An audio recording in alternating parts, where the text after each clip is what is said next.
Hello, hello. A very warm welcome to all of you. It is so wonderful to have you here again. How is your week going? I hope you are feeling positive and ready to learn. I'm your friend Anna, and you are listening to Anna's English channel. This is the place where we practice English naturally, like friends chatting over a cup of coffee. Today, we are talking about something very important for our world, but also for our own happiness. Our theme is sustainable living, small steps. Now, don't let that big word sustainable scare you. It sounds like a difficult scientific topic, but it is actually very simple. It just means living in a way that is good for the earth, so that the earth can stay healthy for a long time. I started thinking about this because last week I looked at my trash can and thought, wow, Anna, that is a lot of plastic. It made me feel a bit sad. I want to do better, but I don't want to change my whole life in one day. I want to take small steps. And joining me today to talk about his own journey is my dear friend Leo. Leo, how are you? Are you a green person or are you just starting like me? Hi, Anna. Hello, everyone. It is great to be back. That's a great question, Anna. Honestly, I'm definitely just starting. For a long time, I thought being sustainable meant living in the woods and never using electricity. But recently, I've realized that small habits in my city apartment can make a difference too. You know my cat, Luna? She actually helped me realize how much we waste. I was buying so many plastic toys for her, and she would play with them for 5 minutes and then never look at them again. Now I try to be more mindful. I'm really excited to dive into this topic with you today. I love that, Leo. Mindful. That is a beautiful word. It means being aware of what we are doing. Today, we aren't going to talk about huge, impossible changes. We are going to talk about the small things we can do while we drink our tea, walk our dogs, or go to work. Let's make it easy and fun. Let's start with the heart of the home, the kitchen. This is where I found the most waste. Leo, have you ever noticed how many plastic bags we get when we go grocery shopping? It's crazy. Last month, I bought 5 beautiful cloth bags. I keep them right by the front door. Now, when I go to the supermarket, I don't need their plastic bags. It felt a bit strange at first. I kept forgetting them in the car, but now it's a habit. It feels so much better to carry my groceries in a strong, pretty cloth bag. I had the same problem. I would leave my reusable bags at home every single time. So I started a new rule. If I forget my bags, I have to carry everything in my arms. After carrying 3 cartons of milk and a bag of apples without a bag once, I never forgot them again. Another thing I've changed in the kitchen is water. I used to buy plastic bottles of water every week. They are heavy to carry and they create so much trash. Now, I use a water filter and a reusable metal bottle. It tastes better, it's cheaper, and I don't have to throw away 7 plastic bottles every week. That is a huge step, Leo. Think about it. 7 bottles a week is over 350 bottles a year, just from one person. That is the power of a small step. I've also started looking at my food. I used to buy vegetables that were wrapped in plastic. Now I try to go to the local market on Saturdays. I take Charlie with me. He loves the smells. At the market, the vegetables are naked, no plastic. I just put them straight into my basket. It's a small change, but it makes the kitchen feel so much cleaner and more natural. Naked vegetables. I like that. It also makes the food feel more special, doesn't it? When you pick up a carrot that still has a little bit of dirt on it, you remember that it grew in the ground. It connects us back to nature, even if we live in a big city. You know, Leo, sustainability isn't just about what we throw away. It's also about what we use. I've been trying to be more careful with electricity.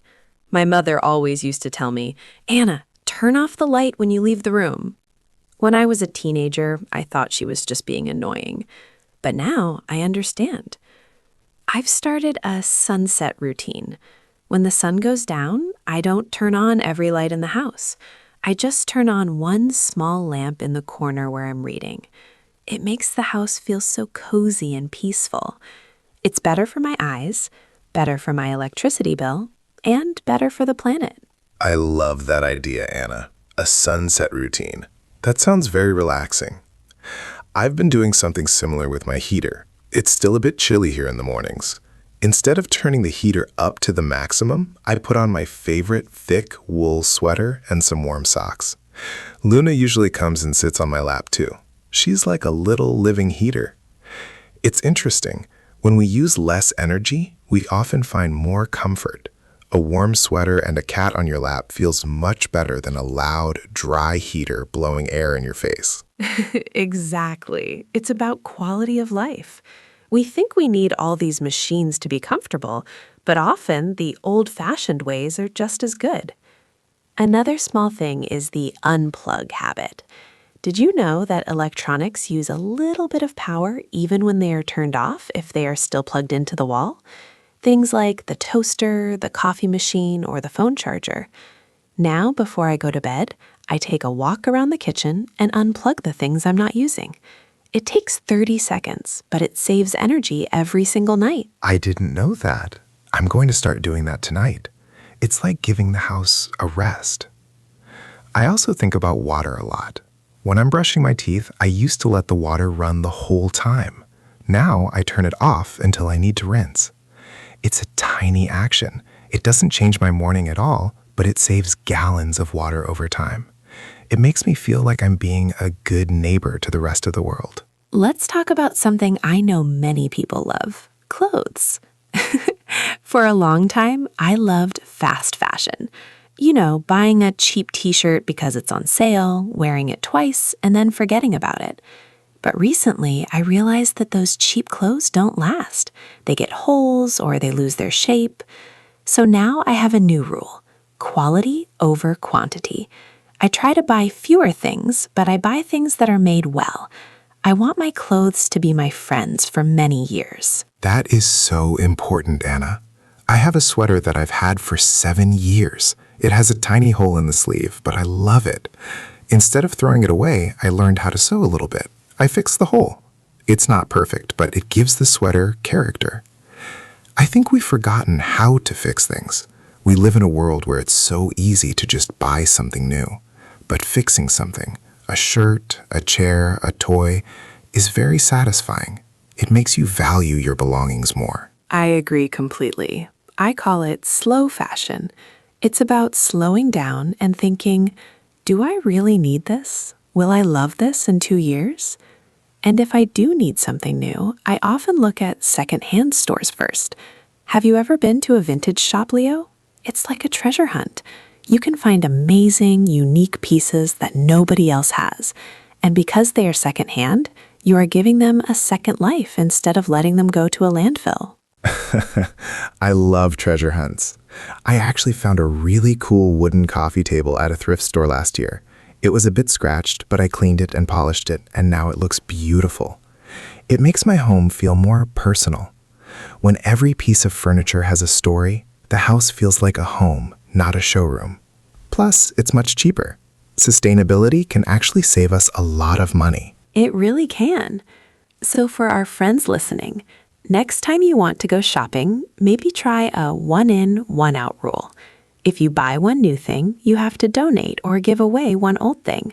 It keeps your home simple and helps you stay mindful of what you own. Now, let's go outside. How we move around the city is a big part of sustainable living. I'm lucky because I have Charlie. Since I have a dog, I have to walk. I used to drive to the local park, even though it's only 15 minutes away by foot. I thought, oh, it's faster to drive. But then I realized the walk is the best part for Charlie, and it's good for my heart too. Now we walk everywhere we can. We see the flowers changing with the seasons. We say hello to neighbors. We feel connected to our neighborhood. I don't have a car, so I rely on the bus and the subway. Sometimes the bus is late or the train is crowded. It can be frustrating. But then I try to look at the positive side. When I'm on the bus, I can read a book or listen to Anna's English channel. If I were driving, I would be stressed about traffic. On the bus, I can just sit and relax. It's a community way of traveling. We are all sharing one vehicle instead of 50 cars on the road. That's a great way to look at it, Leo, turning travel time into me time. I've also noticed more people using bicycles in our city lately. I'm a bit nervous about riding a bike in traffic, but I've been practicing in the park on Sundays. It's so much fun. It makes me feel like a kid again. And it's the cleanest way to travel. No pollution, just leg power. You should try biking to that bakery we like, Anna. There is a very quiet back street you can take. I think the key is to not be too hard on ourselves. If it's raining or if you have to carry something very heavy, it's okay to take a car or a taxi. Sustainable living isn't about being perfect. It's about making the better choice when we can. If we all make the better choice 70% of the time, the world will be a much better place. Exactly, Leo. That is the small steps philosophy. If you try to be perfect, you will get stressed and give up. But if you just try to be a little bit better than yesterday, you will keep going. It's about progress, not perfection. This brings us to a very important point.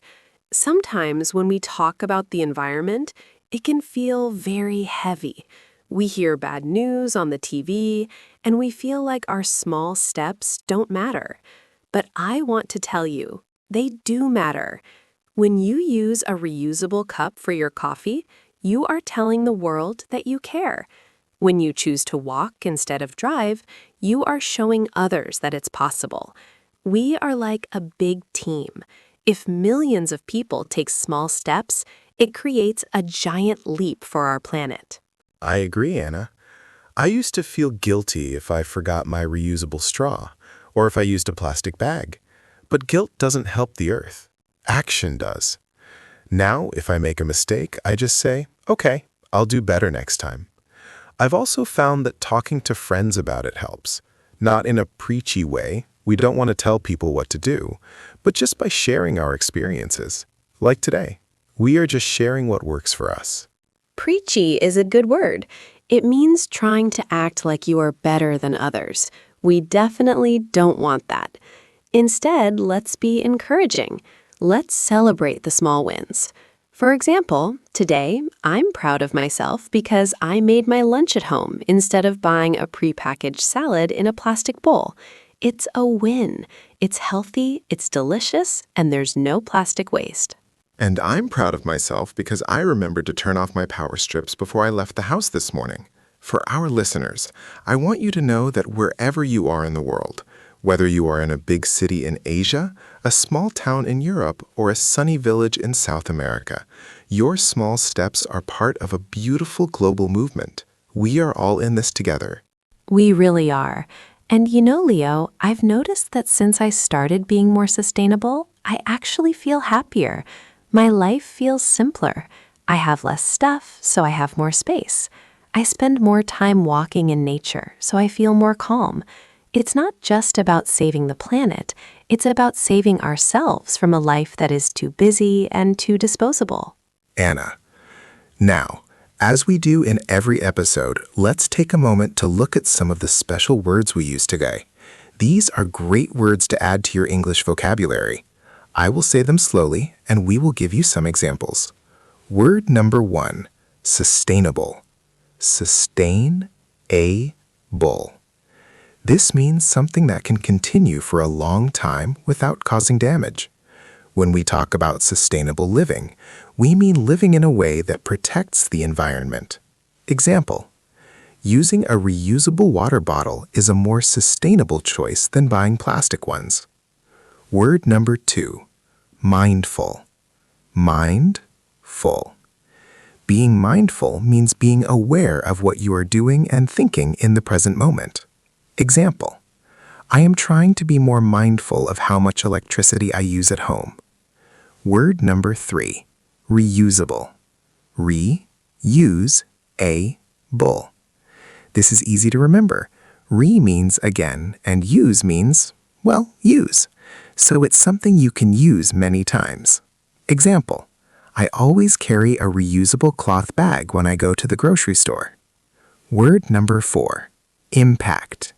Impact. An impact is a powerful effect that something has on a situation or person.